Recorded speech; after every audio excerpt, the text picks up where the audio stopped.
Hello. I am letting some people in. This is exciting. All right. Woohoo. I would love to know, you know what? I know where some of you are calling in from or coming from, but I would love to know where everybody is from. You can just put it in the chat. Let me know. I am in Asheville, North Carolina. So tell me where you're all from. My favorite. All right. Woohoo. From New Zealand, but now in Texas. Love it, Nick Ann. All right, Brevard, Springfield. Great. Let me move this here. All right. So you guys, if you guys could just like thumbs up or thumbs down, nobody can see, like you're just seeing me right now, right? You're not seeing anything I'm sharing? Cool. I'm not actually sharing anything yet, but I'm using a new system. So I wanted to make sure I wasn't messing it up before we even started. So good, it's going to plan. Great, I'm just gonna give just a couple minutes for people to continue logging in. And then in the chat, if, tell me where you're from. All right, we've got, oh yeah, Canada, yeah, woo. Anne, hey Anne, look, I mean, this isn't a Canadian team, but it's hockey. So there you go. And Washington, amazing. Yeah.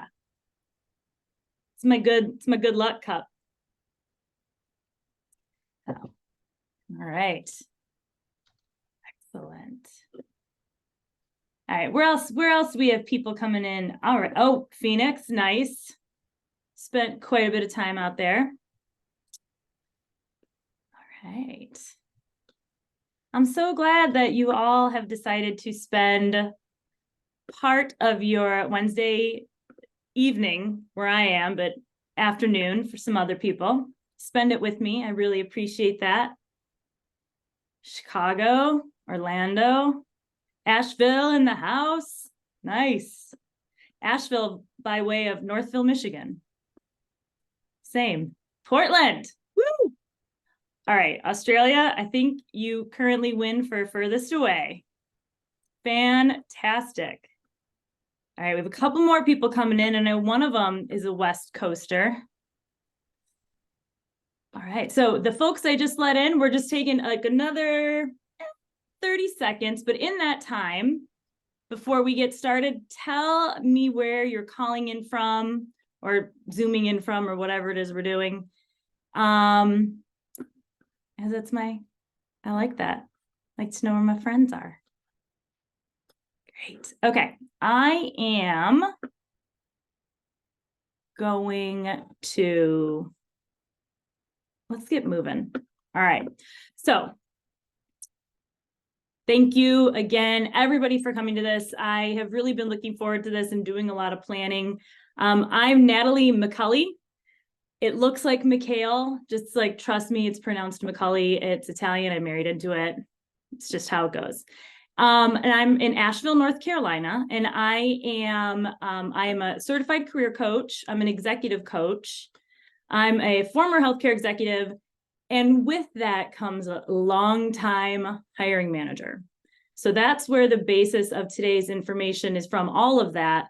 And really it came about from, I spend a lot of time out in the social media streets, and I see a lot of people a lot of people are really wanting clear direction. And so that is what I'm going to be providing today, some clear direction on navigating this rather complicated job market that we find ourselves in today. So if it feels harder than normal, it is not you, it is the job market. And with that, let me try this experiment of sharing my screen using a slightly different system than I normally use. If it all goes terribly wrong, please let me know. So far, so good, I think, though. All right, hold on. Okay. Everyone is seeing these people shaking hands, right? Okay. One thing, very off topic, but not really ever off topic for me. that I have found when creating this slide deck is that Canva really needs to get a little bit more diverse with the people shaking hands in business suits. Just let me tell you, if you search people shaking hands in business suits, you're going to get a lot of white men. So I tried my best. All right. So let's get started. We are going to talk about the 7 main things that people need to be aware of in today's job market. Let me get that out of the way. And here they are. We're going to be going into each of these in a little bit of detail, some of them more than others, because while there are 7 main consistent things that I see and hear, there are, I'd say, 3 of them that are absolutely critical. So we're going to start. A lot of people popping in now. All right, we're going to start at the beginning, which is always a great place to start, with who are you and what do you want? And those of you, there's a few people in here who are my private clients. These questions are going to look and sound pretty familiar because these are the questions that are important for us, for everybody to know before we embark on anything, whether it's job search, moving, looking for a life partner. These questions are really, really important. So I ask them of pretty much everybody in my life, but particularly my clients. This first one, I want you to think of a time when you were operating at the top of your abilities and everything felt flowy and easy and enjoyable. So I want you to think about this. You don't have to write this down right now, but this is something that will really help you identify your strengths. What were you doing? What was your role? What is that thing? I gotta let some more people in. Can't find my waiting room. All right, hold on, friends. 1 second.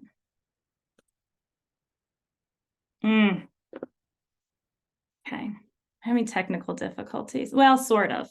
They're not too bad.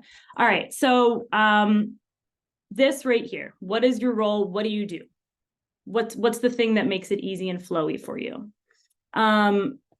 What do you do easily that other people usually find difficult or impossible?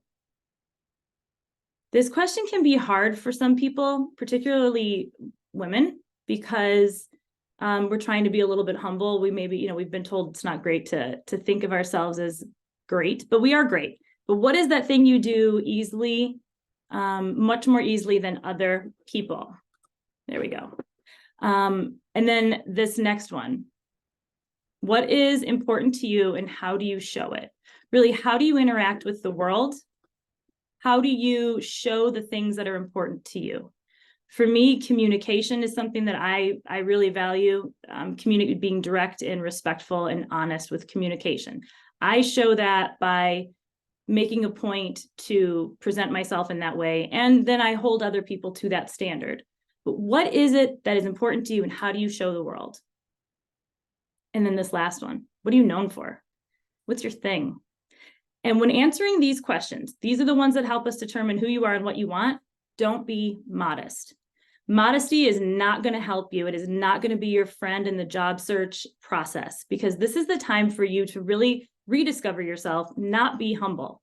Humility is great sometimes in doses. Humility is not great when we're trying to show ourselves, we really got to sell ourselves. So in most cases in the job search process, I want you to think you're probably being too humble.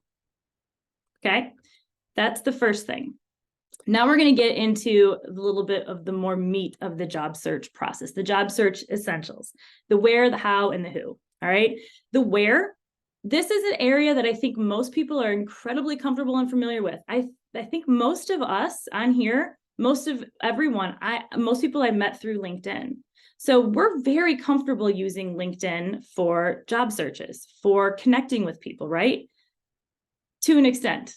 There is some strategy to it, and there is more to LinkedIn than just searching for the job boards, but that's a big one. Other things like these down here, job posting sites, what these really are a compilation or a collection of each other, with the exception of this one, usajobs.gov. I don't have the chat up and available right now, but I'm not sure if there are any federal employees in here, but if there are, I I feel your pain when it comes to USA Jobs. I am a former federal employee for 7 years.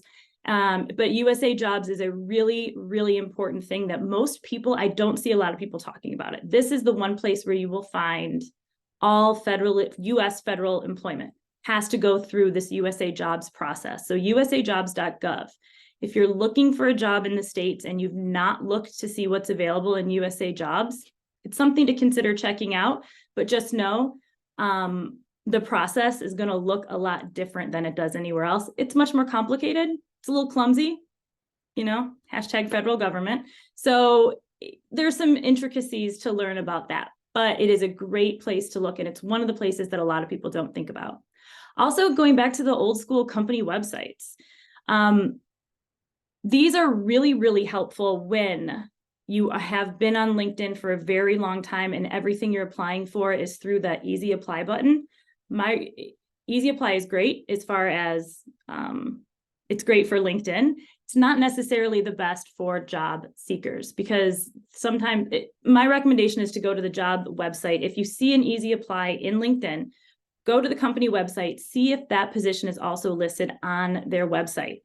If it is, apply there. That is a more direct route to the recruiters, the internal recruiters, or even the external recruiters, just whoever is working with this position. Always double check in the company website.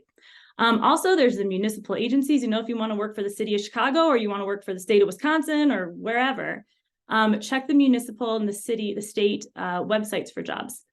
And this one here in real life, who really thought that we would get to a point where we had to put quotation marks around real life? When I was writing that, I thought that was funny, but it is real life. Your family and friends. I'm going to assume if your family and friends are hanging out with you, they like you and they would like to help. What I find is that often when I start working with my clients, they haven't told their family and friends that they're looking for jobs. We we hold that a little close to the vest longer than we should. So I encourage you to get the word out, even if nobody at work knows you're looking yet. Let the people who you trust and know in your life, let them know, okay? Make sure I'm not forgetting anything. All right, the how. If I could only say one thing, it would just be do your research, but that seemed like I had too much room in here, so I wanted to fill it up, but do your research. When you are starting the job search process, or if you've been in it for a while, you need to keep reiterating. You need to keep different iterations of your job search process. As you go along in this, the longer you're in the game, the more things are going to shift. So the research is continual. Research your ideal industry. You can start something as big as industry, and then go to your ideal organizations. You can even get down to the ideal position titles, compensation, all of that. But the more specific you can get with your research, the better. Job alerts, obviously very important. One of the things that has been really helpful for a lot of the people I work with is to, once you have been in the job search process for a while and you've set up your job alerts, to identify, there's different titles, the keywords, the search words that you want to be notified of. Once you've been doing this for a couple of weeks, go back and change the notifications to jobs posted in the past 24 hours. This will prevent you from getting the same repeated positions. You just will get a lot fewer of them, and they will be higher quality because you'll know that they are open. You know that they are still open and they are not the same thing that you saw yesterday or the day before, or even the week before if you have it set up for the week.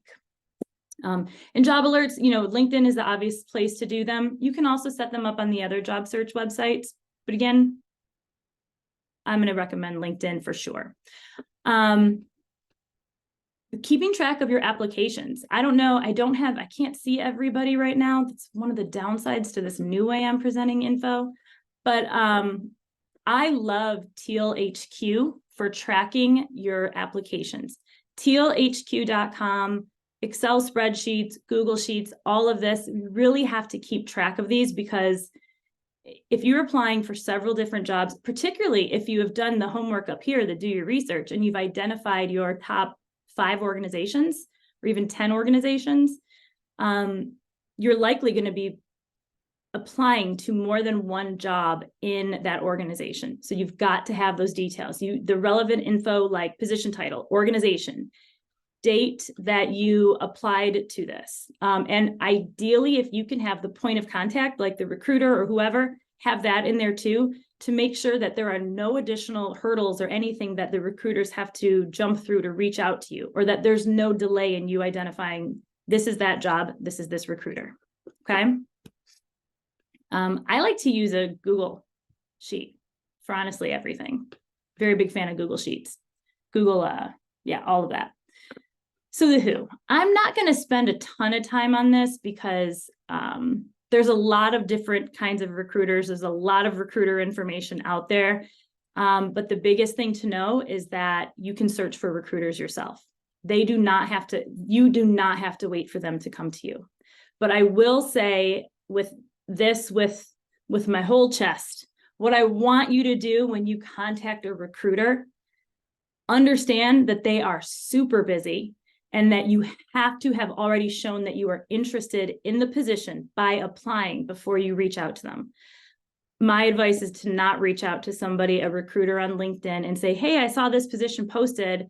Do you think I would be a good fit? We have to remember that they are on LinkedIn for a job. And sure, some of them have a lot of fun with it. There's some great fun recruiters to follow out there, but it's work. And so don't make them do that extra work by asking them additional questions. If you think you would be a good fit, or if they could recommend you to some position, do your work ahead of time and respect that they are incredibly busy. And in a lot of cases, recruiters are the first to be affected by job cuts, or to feel the weight of it. So just know it's their job and they're very busy. So anything you can do to make it easier on a recruiter, like, you're golden, right? Hiring managers, you can search them on LinkedIn too. You can search them anywhere. I actually used to love it when I would have, when I knew I would get a pile of resumes across my desk. And then I would go to LinkedIn and see which of those applicants had tried to track me down. And I liked it because it gave me such confidence that, man, these people are really serious. These people, they didn't do anything creepy. Like, don't reach out and be creepy about it. But it is okay to try to track down the hiring manager for the specific position for which you're applying on LinkedIn. And you can do this by searching the organization that they work for and seeing if they're listed as an employee. A lot of hiring managers aren't going to be very active on LinkedIn, but if they are, try to find them. This is absolutely approachable, or completely appropriate, and it is approachable. But remember, above everything, be respectful of their time and respectful of the fact that they don't actually owe you anything. But if you're nice, they probably will reach out. They will communicate. Your professional associations, these are, the professional associations, like the governing bodies and different things in the organization or in the industry that you work in. Don't forget about those people. Those people have great connections, and they often know about the trends, different trends in the industries, and they know about things sooner than people who are not as well connected in the industry. If they are in professional associations, they have a strong interest in seeing that profession grow. They will have an interest in helping somebody good advance in the position, in the profession. Okay. And then obviously connections in your ideal industry. You can do that by, again, searching the organizations, but also don't forget about the groups. Search in the groups. Once you get accepted into different groups, you then can see who is in those groups, and you can see if there's somebody there who you think, wow, this person looks really interesting. I'd love to be connected with them. And also, I'm going to do a little research to see if they've got any insider info. Okay, job search essentials. That's the second one.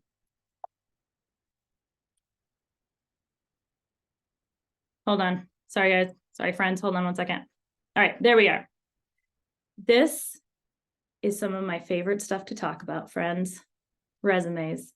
That's somewhat facetious. I don't necessarily love resumes. I think that part of the issue of what's going on in today's job market is that, like that third bullet says, in competitive markets like today, resumes matter a lot. They matter probably more than they should. But we can't change that right now. What we can do is learn to play the game better. So we are going to see resumes as marketing tools. They are simply marketing tools for the job you want, not the job that you've had. And that's what I see in a lot of resumes when people first start working with me, is their resume is a beautiful description of what the tasks they've performed in the past. But we're looking to grow. You are looking to advance and reach out and do more things. So resumes have to show what it is you want to do and show you in that light. So we're going to talk about things that, like here, it says resumes get you in the door. They don't get you the job. We're going to talk about the things that do get you the job pretty soon. But we'll briefly touch on things like keywords, which is very important. And then I'm going to show you some formatting and different do's and don'ts. And then we'll look at it in action. Okay, resume customization. I know everybody talks about keywords, and I'm going to talk about them too, because there is no way around it. Keywords, when it comes to your resume, without them, your resume is not likely to stand out. It is not likely to draw the attention that it needs. Keywords are the words, phrases, and skills listed in the job description, which have been deemed critical to the job, probably by a combination of people in HR and the hiring manager. That is people who know, in an ideal world, in most situations, people who actually know about the job should be putting together the job description. It is not always the case that the keywords that you will find in the job description are the words that you would use in your resume. Okay, because you're going to describe them differently. So something like this, I don't know how many people we have here that have a healthcare background, but since I do, I'm going to use this as an example. Patient-centered care. Patient-centered care is a thing that is a very common term used in healthcare, and it's basically saying you provide care in a way that puts the patient at the center, and all the care provided should be patient-focused. Makes sense. In your resume, if you say provided care that was patient-focused, there is a chance that that is not going to be close enough to patient-centered care. Even though anybody who has average comprehension skills can understand that that means the same thing, I'm going to say we have to dummy proof it a little bit, and you have to use the words that are in the job description. So what I do, and it is pretty old school, what I do with job descriptions when I'm helping my clients customize their resumes to the job description, I have them send me the job description, I have me send them the resumes, I print them both out. Like I print them out on like real paper. I sit down with highlighters, and on one side with the job description, I highlight the important keywords, and then I look at their resume and I try to match them up. And usually, the first couple rounds, there's not going to be too many matchups. And then we have to take the language that's in the resume and modify it, really just translate it into the language of the job description. If you start doing this too much and it no longer feels like your resume and it doesn't feel like a representation of you, you're doing too much, or your resume writer is doing too much. Somebody's doing too much. If at the end of trying to match up the keywords, it doesn't sound like you, then we got to start over, because there are ways, if you have actually done the job or done something very similar in that field, there is a way to write it so that it's reflected in the keywords. I promise you, there is. It's not always easy, but it can be done. And this is the key to getting your resume across the hiring manager's desk. Okay. And then here, there's these things here: job scan, skill syncer, resi match. All of those can help you do a scan to see how closely your resume matches up to the job description. I have found that those don't tend to be as accurate as you would like. They're not as accurate as a human doing it. So if you can learn to do this yourself, or if you can work with somebody who can help you do it, you're going to be a lot better off. But in a pinch, those work fine. Okay, let's move on to, is that my next one? Yeah, okay. These are the very most basic do's and don'ts. These are the ones that I think are the absolute, they're the deal breakers if you don't do them, the deal breakers if you do. So for the do's, clean and simple. I have worked with people before who, when they've given me their resume, one time somebody's was orange. like all orange, just because they thought it stood out. And it did stand out, but we want our skills and our language to stand out, not necessarily the color of the font. So clean and simple. Basic bullet points like the ones I'm using here. I have had, actually the resume I'm going to show you on the next slide, when I first started working with this person, and I had gotten approval to use it, just so you know. When I started working with her, she had some little design as the bullet points, and we could not get it to scan through those Resi scan things. And I don't know for sure how much of a difference that made, but I can tell you very shortly after we changed them, she started getting interviews. So I am going to use my reasoning to think it was very impactful. Basic bullet points, minimal columns and tables. This just gets confusing. There's that whole thing about like, can the applicant tracking system, the ATS, scan them or not? Some can, some can't, but also most of the time it's going to be a human looking at it, and humans want to see things that are very clear, very clean and simple, especially humans who spend all day looking at resumes. Make it simple. And then the XYZ formula, that I'm going to show you on the next slide. That's the action verb. So X, action verb, Y is the situation, Z is impact. XYZ, you put those together, that equals an excellent bullet point. You're giving more information, and you'll see that in action. The don'ts, this don't, as far as headshots, is very, very specific to North America. But do not, unless the job description for some reason states that you need to have a headshot, do not even think about playing around with that. Don't put it on there. We already know that bias, whether purposeful or not, it occurs, and we don't need that. You don't need that. Nobody needs that. And also, organizations know they don't need that. They don't want to see them. In some situations, like for the federal government, we had to throw those out. That was a deal breaker. We couldn't even consider those because of the hiring practice, the fair hiring practices that we had. They were very, very strict. So no headshots, even if you look good. Don't do sensitive information such as your full street address anymore. That's no longer expected. That's not considered a standard. So just do city and state. And one of the things that I've heard pretty consistently from recruiters is that when they see that, a full street address, they know that this person, for good or bad, hasn't been in the job market for a while, because it used to be very common. I know when I was coming out of college, we were given like apartment number and everything. It was so specific. Don't do that. Not expected. Your privacy is more important than a recruiter tracking you down. Trust me.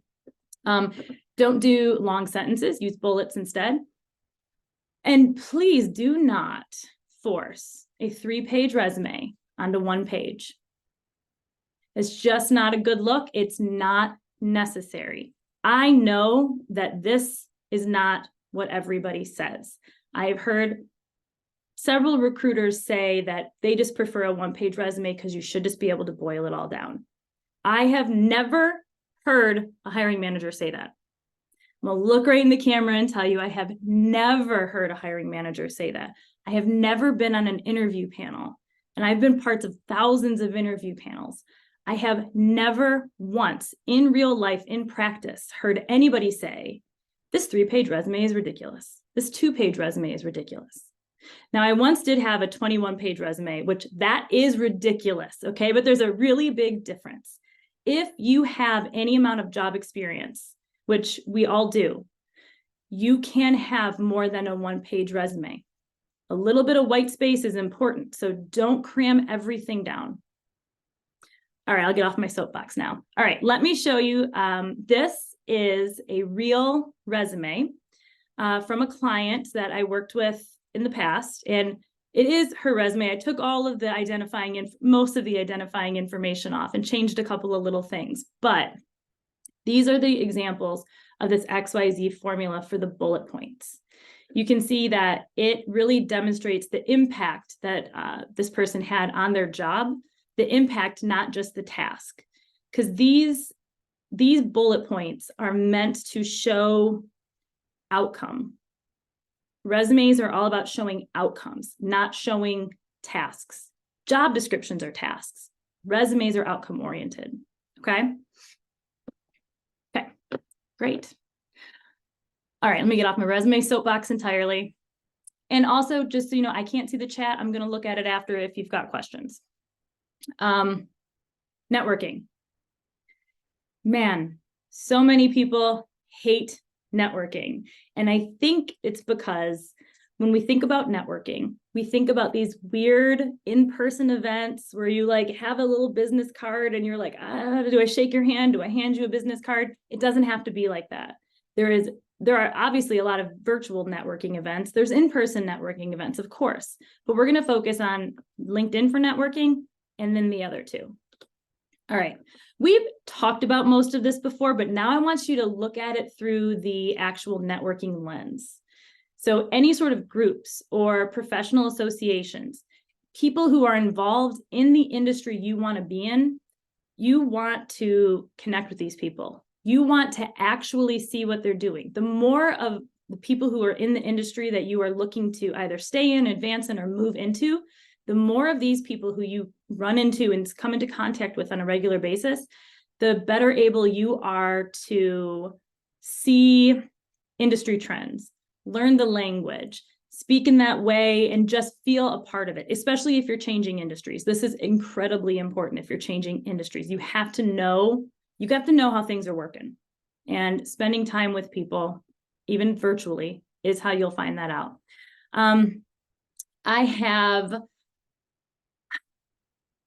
There's a couple of you in here who I've worked with before, currently work with. One of the things that is I have a social media strategy that I use for people who are starting to get into the process of finding a new job.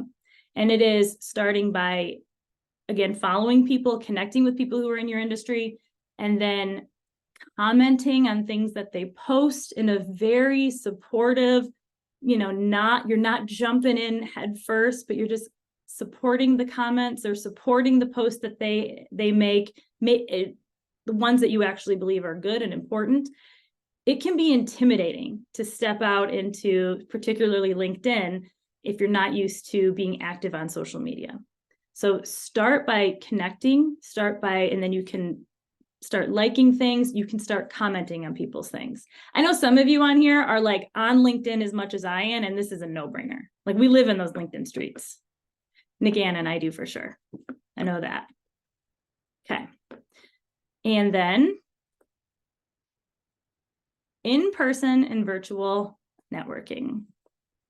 I believe that I have a certain client in here right now who just worked on her elevator pitch last week. And this is very important. Practice your elevator pitch.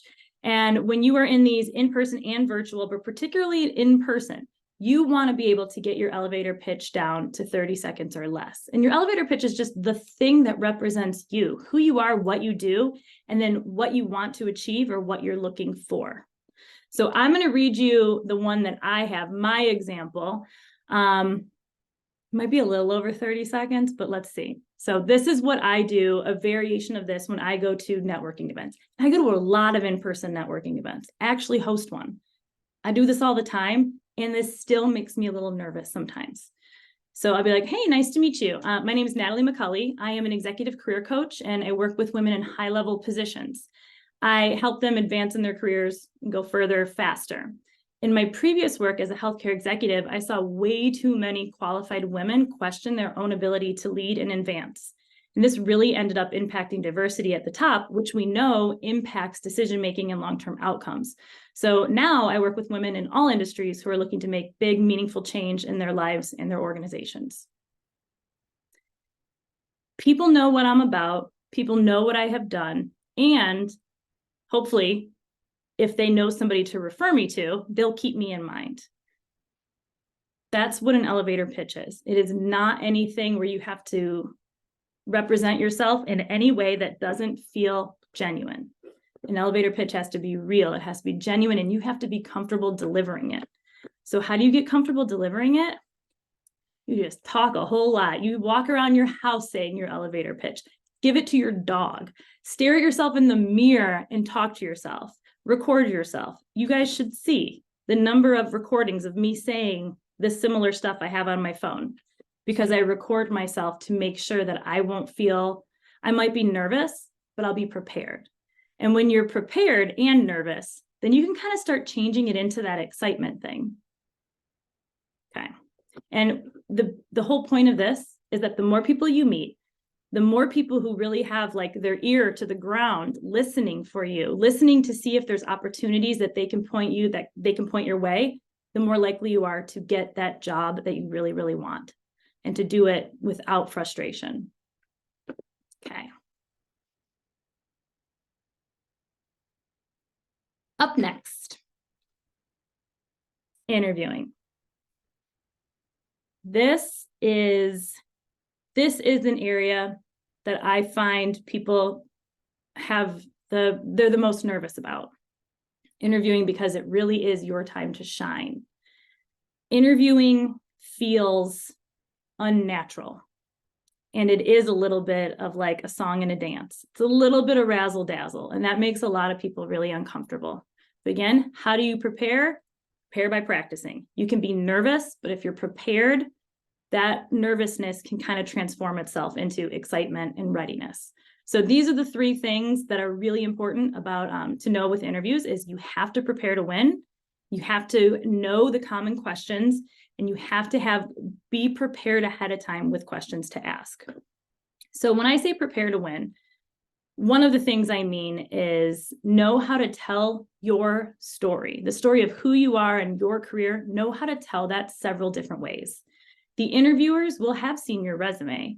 They have it in front of them most likely, but they don't really know how yours is different. They don't know how you are different. When you prepare to win, when you know how to tell your story many different ways, it's hard for you to get tripped up. You will be able to differentiate yourself when you can really speak clearly to that. Another way to prepare is research, obviously, but really research the company before you interview. And I know a lot of people say that they're very busy. And if you are lucky enough to get to the point, and I hope you all will be, if you're not already, get to the point where you're just drowning in job interviews, right? You just have so many job interviews. You need to prioritize what is the most important one. What company do I really, really want to get? Do I really want to get hired by? Research them, know the culture, the values, know their big projects, know their events, know the things that they're most proud of. Know that before you get in there. And if you don't have the time to do this, also know that you'll probably get beat by somebody who does. So you got to make time for this. Another way is to obviously know your value. Know what makes you uniquely qualified to do this job. Know how to describe this value to interviewers. Doing this, again, this will differentiate yourself entirely. Also, know what to expect as far as what this company typically does for their job interviews, as far as what does the first round or screening interview typically look like? What do the next round interviews look like? Are they likely to have an interview panel?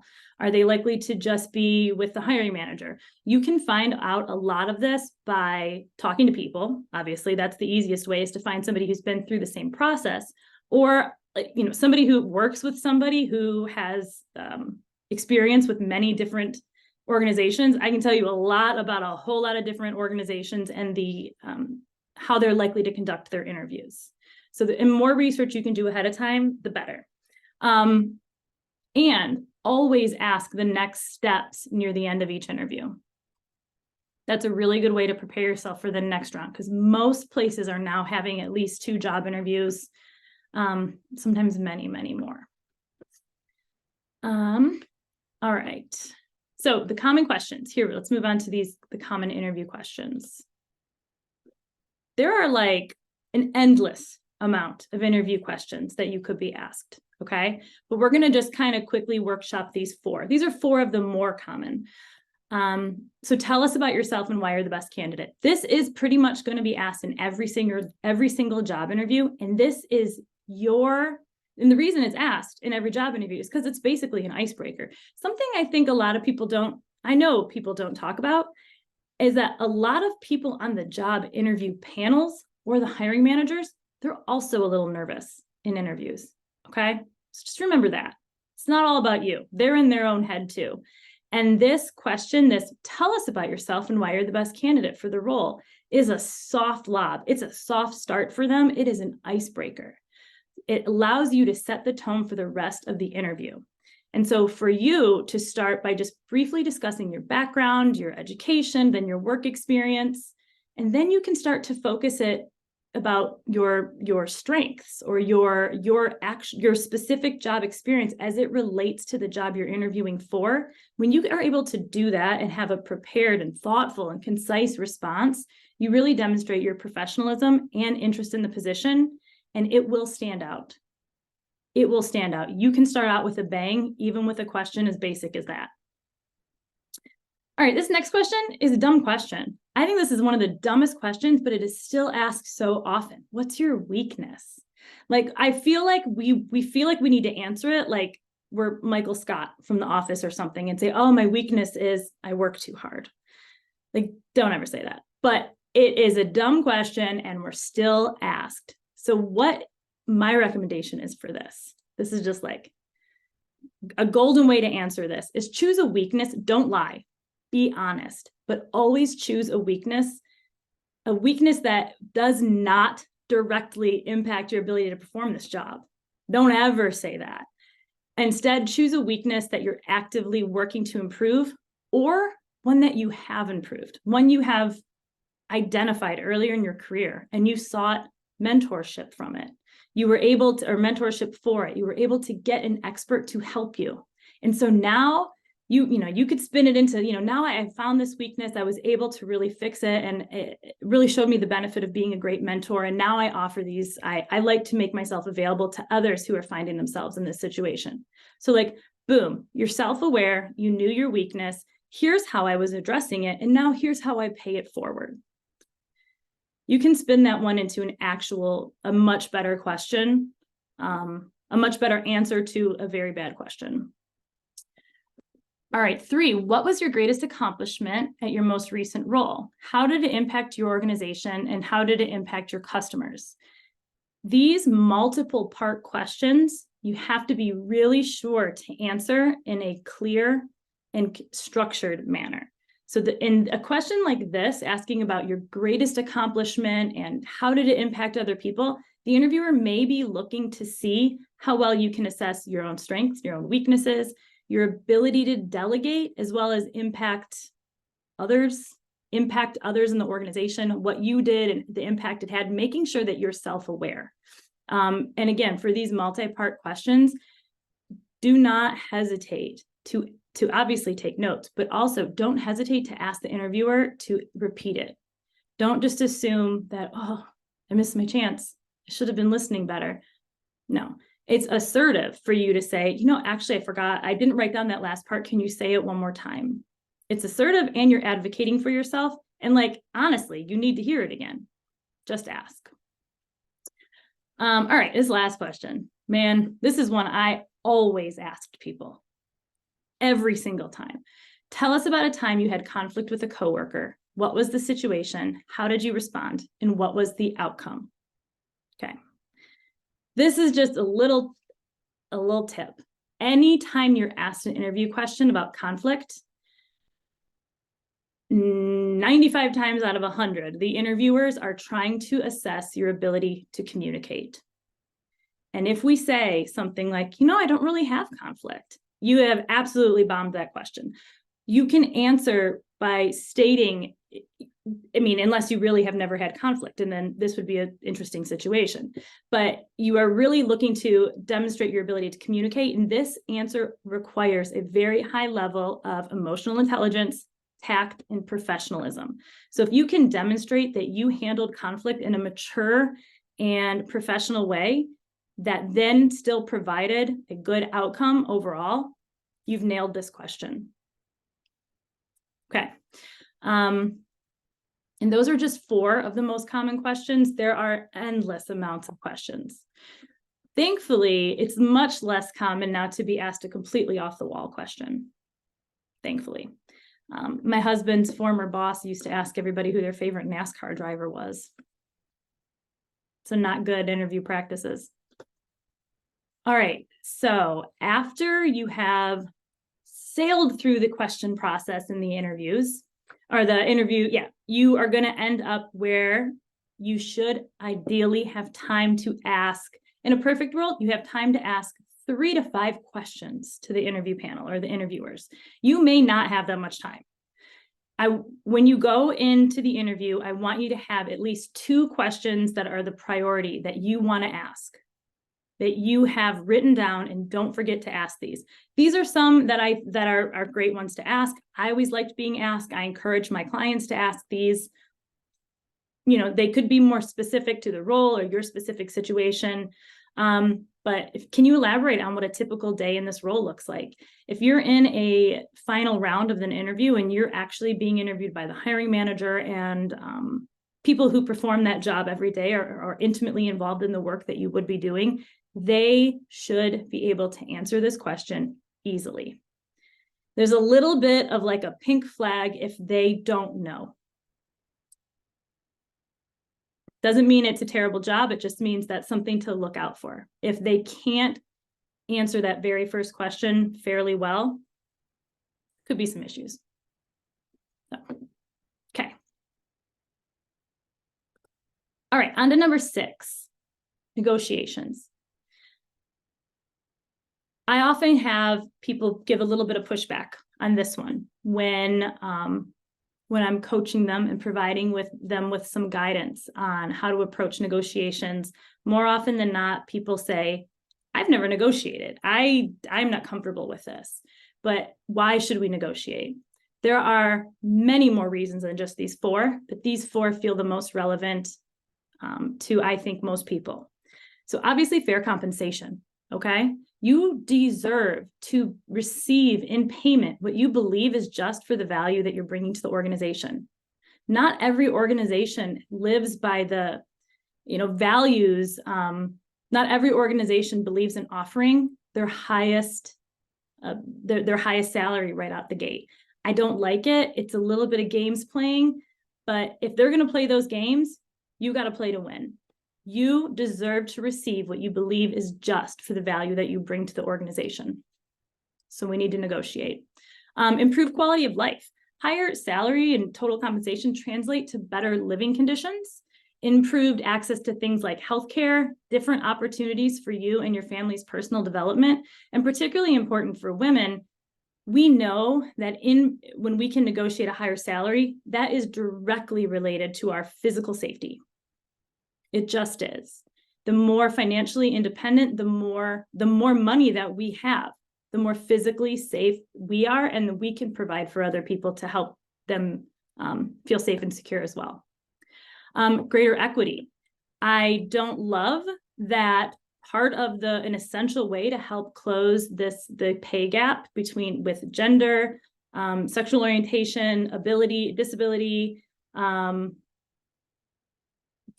race, all of those things. I don't like that this is one of the ways that we can help beat that, but it is. It's one of the things we can do to help close that.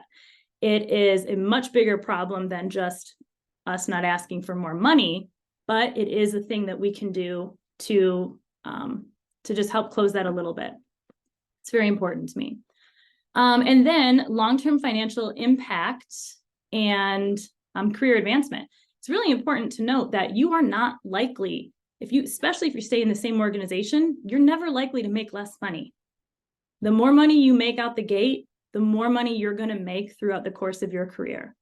And with career advancement, it's no surprise that the people who make more money, the organizations will pay more attention to. Okay. Yeah, but these are the things I often hear. What if I sound dumb? What if they think I'm greedy? Or what if they think I'm ungrateful? Well, negotiations are just like anything else. You need to practice. You need to do your research. I had a client who was very nervous to say the salary that she wanted out loud. She just had never said it before. It was well into the 6 figures. She hadn't made it, and she just had a hard time saying it. Her homework was to go home and say it like 20 times a day, have a very long drawn out conversation in the kitchen with her husband about wanting to make $175,000. Say it, practice saying it, practice asking for it. You're not going to sound dumb. It's just unfamiliar. Organizations aren't going to think you're greedy. They aren't. They expect you to negotiate. They expect you to negotiate. This third one here, what if they think I'm ungrateful? It's really important that we understand that gratitude and wanting more can coexist. We can be grateful for everything that we have and want more. They don't have to be separate. Those two things can coexist. They're not going to think you're ungrateful, and no problem if they think you are. You're not. You're asking for more. You can be both. Okay. 7. The 7th most important thing that we all have to pay attention to in the job search process is mindset. Job seeking is tough. I don't need to tell you all that, right? Protecting your peace and managing your mindset really does keep you on track. So remembering your why is really important. This is why we started this whole thing. The first thing to be aware of is to know who you are and what you want. And when you know who you are and what you want, you get a very clearly defined why. So you need to keep in mind why you're looking for this role. Why are you searching? Why do you want long-term life and career goals? Why are those important? And then also, why would a new position set you up for future success? One of the things that I have all of my clients do is say these things. We say these things, and I'm going to say them to you, and we're going to talk about it after. But you are a person dedicated to making decisions based on where you want to go, not based on where you've been. Okay? You're a person who will make decisions based on where you want to go, not based on where you've been. You are a person committed to changing your life for the better. You wouldn't be going through all this BS if you weren't. And you are a person who takes action towards their goals. If you can remember these 3 things, it goes a long way. It goes a long way in protecting your mindset, and not just protecting it from bad, but helping expand it. Okay. So I want to do a little, I'm going to read this. If you feel comfortable closing your eyes, this is great. It is absolutely not required. That would be weird. Okay. So I want you to imagine how you would feel if you were entering the job market with confidence, knowing you had the ideal resume. Imagine how satisfying it would be showing up to a job interview, feeling prepared, steady, and even excited to present yourself as the best candidate. And now imagine yourself negotiating the job offer and getting what you want. I want you to really imagine how that would feel. I want you to take it all in, feel it, and then I want you to go do it. And I know you can do it. I know you can. I know this because I see my clients do this all the time. I help my private clients get their new jobs on a regular basis. I help them get jobs that resume that I showed you earlier. That person started their job 2 weeks ago. They had a $35,000 pay increase and went from 100% on-site to 100% remote. I cannot promise that is how it's going to work out every single time for everyone. But I promise you that happened. She started that job 2 weeks ago. We went through this entire process, and then we went through it in more depth, but this is what we did. So you can do this too. And if this felt good to you, if you want all of these things, I'm going to tell you about a new thing that I have that I'm offering. Okay. It is called, surprise, it's called Get Hired. It's a digital course that I've created that will take the guesswork out of the job search process. It will help streamline the job search process and prevent further burnout and exhaustion. So Get Hired is a 7-module video course, and it's all of these that we talked about in much greater detail. And it also comes with, it's a resource workbook to help you do all of these things. All of these things listed here. I don't need to read them all for you, but plus it comes with 2 executive level resume templates. The resume templates that I use with my clients, and a cover letter template, because we do not need to be wasting time on making up our own cover letters, I promise you. These are the exact templates that I use. These are the money makers. These are the ones that hiring managers and recruiters are looking for. They are not looking for, I don't know what Microsoft Word is doing, but they are not looking for most Word resumes. They're not looking for Canva templates. They want these templates that are in the course. I can promise you that. We also spend a lot of time on, obviously a lot of time on resumes, the whole resume process. I think we had 3 or 4 slides of resumes. There's a lot of resume information in here. We spend a lot of time covering interviewing, and it goes into detail with workshopping the top 18 most common interview questions.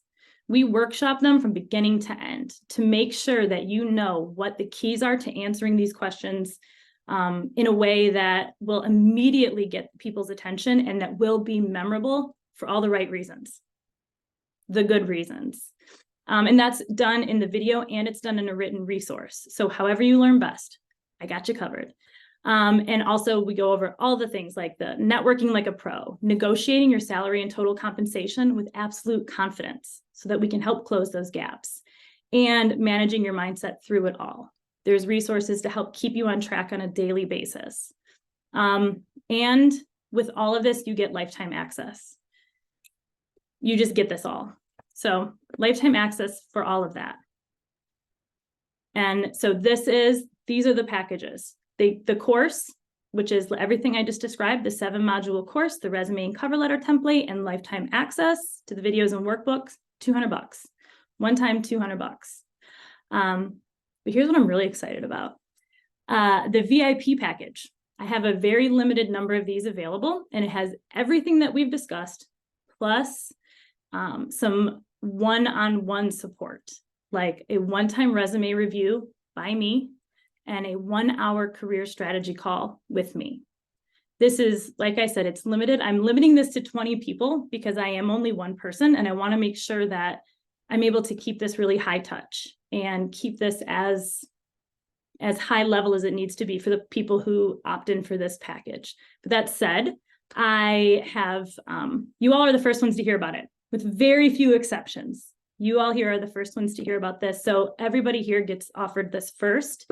It's really exciting for me. I really love this. And I also know that this is a great opportunity to take advantage of it before it reaches capacity, because it will reach capacity. I'm not gatekeeping any prices or anything here. Typically this package priced out individually would be $800. My hourly rate is usually $400. Resume reviews are $200, and then you got the course on top of that. But I really want to get this work out there, and I think it's very important. I know how much people need it. And I'm also really proud of the course, friends. It's really good. It's really good. So I am offering it at a relatively accessible price of $300. So you get lifetime access of all of that, the resource sheets, the templates, all of that, and a 60-minute strategy call with me, and a resume review for $300.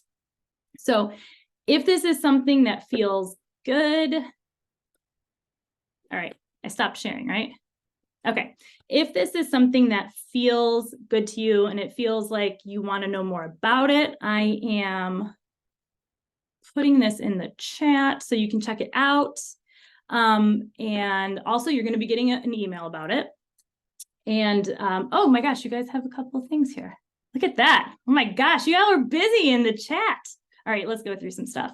But you're all going to be getting an email about it, because I want you to do your own I mean, how many times have I said research? I want you to do your own research. I want you to check out the landing page, the sales page, and look into it. And but right now, what I want to do the rest of the time is see if there are any other questions that I have not answered, but I'm looking in the chat right now. If there are, if you want to unmute yourself, if somebody wants to talk, you can. Let's see. Okay, so let's see. Yeah, good content there. All right, examples of job conflicts were with supervisors, not colleagues. That is great. And you know what? Last minute, Erin, I changed that. This was good. I should have kept it. I changed it from boss to coworker, because I was like, I don't want to freak people out too much. But I love that you said that, because that is so real life. we work with some difficult people, and a lot of them are our supervisors. And the fact, if you can nail that question and have it be about your boss, you are going to forever stand out in those hiring managers' minds and those interview panels' mind, because what it is that they're looking for, again, is the whole idea of professionalism and all of that. But when you can spin it to show how you handled it and what the outcome was, it's not even spinning it. It's really focusing on the right things, focusing on the communication, focusing on how you help the outcome still be acceptable or exceptional. That tells them you are a person that they want on their team.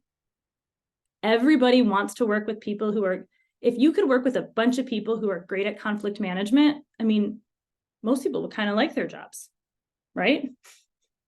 It's often that that's not the case. So yeah. Okay, let's see.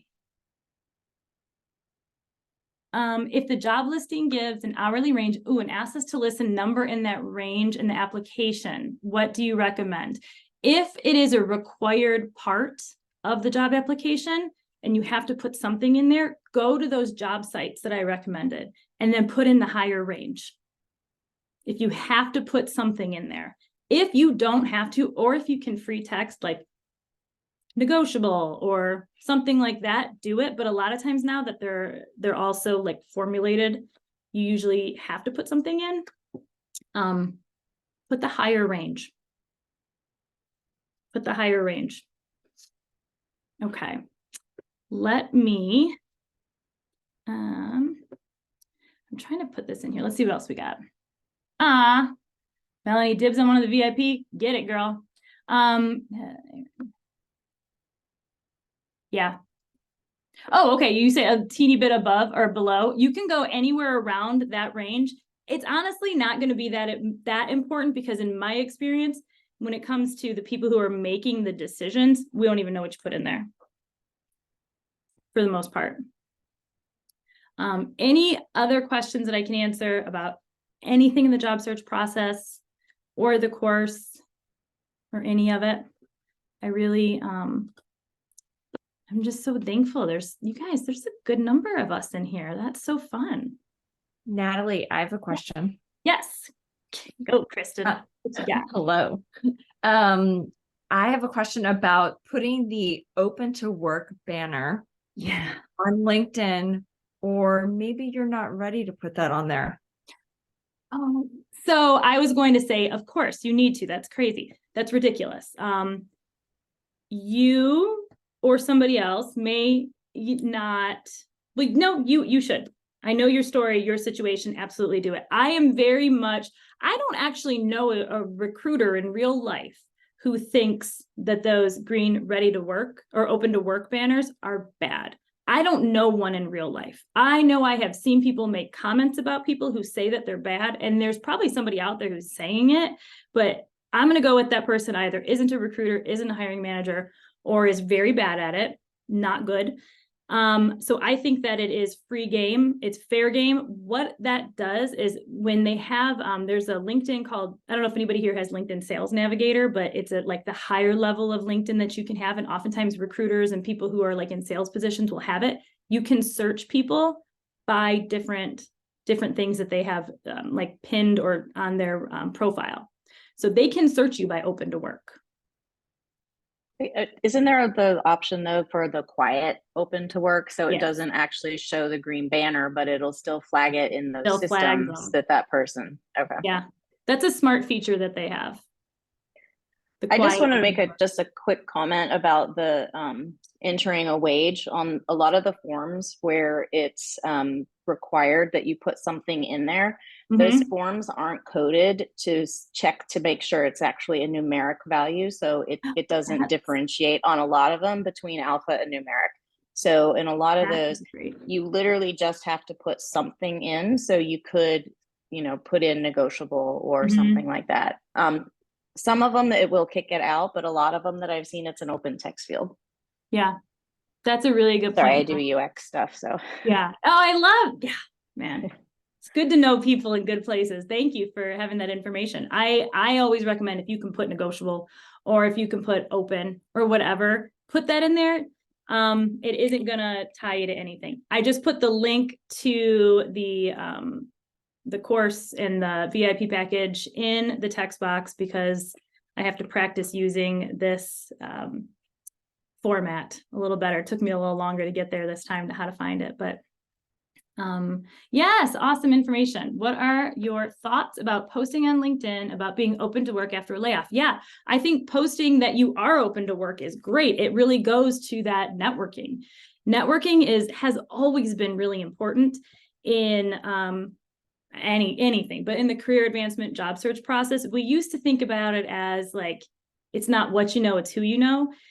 It still that to an extent today, but now that we're also connected, networking is a little bit more equal than it used to be. You have to still work hard for it. But I think if you are able to be open, if you have been laid off and you really are open to work and you really need a job and you don't have to worry about people seeing it, go all out, go with it. I would say my caveat is to, in the early stages, be positive about it as much as you can, but not to the point that you're posting weird stuff. That you still be you, be real, but refrain from talking bad about an interview you just had or something like that. That kind of is just like social media etiquette, I guess. You know, unless it's really bad, because then that could be entertaining. I don't know. I didn't say it. Nobody's recording this, right? I am. You are. And also, everyone's going to get the recording after this because I know there were some people who couldn't show up, but y'all who showed up, I'm going to get this recording to you also shortly after. Any other questions or anything, other comments? Appreciate the mindset work about keeping focus on the future self. Yeah. Along those lines, do you think it's possible to job search while in evening school? Should I wait until after school to have letters after my name? Erin, you are a brilliant woman. You don't need letters after your name for people to see that. I fully believe that. And I want you to believe that too. And also search away. I think search away now. Start searching now. It will help you figure out. You can start doing the research now, maybe more so than just the searching. I know you have a pretty strong, pretty clear path of where you want to go, a couple different paths. Start researching both of those. Start connecting to people after that. Yeah, the letters and then the pending. You can do that too. Or like eligible is the thing that people say.